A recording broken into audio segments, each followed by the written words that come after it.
šobrīd mēs izlēmām šo te koncerta inventāru uzdāvināt Arēnai Rīgai.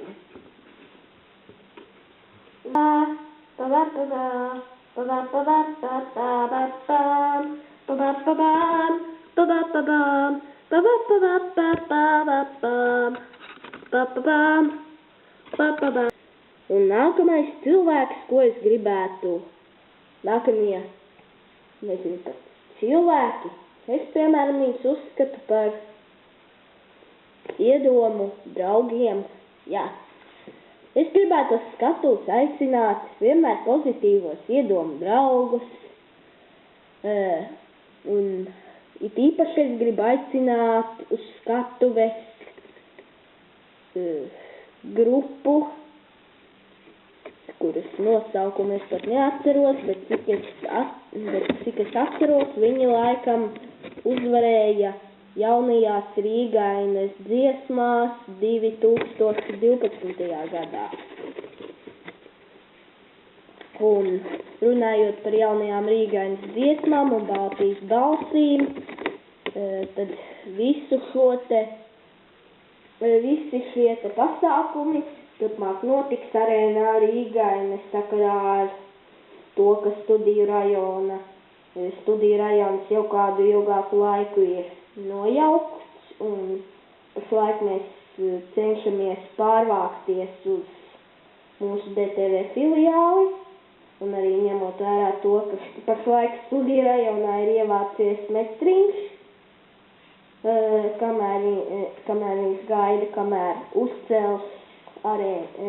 uzcels metriņu centru.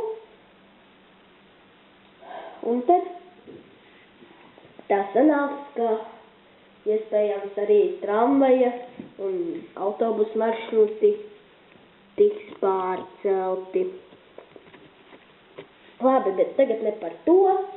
Tagad es gribētu saukt uz skatuves dažus mūsu ļoti mīļus draugus.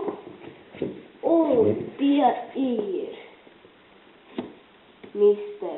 Herimans, Frenkija, kā arī Fite grupa. Aicinu viņus uz skatuves. Sveicināti šodien Arēnas Rīgaine atklāšanā, un kopā ar jums ir Mr. Herimans.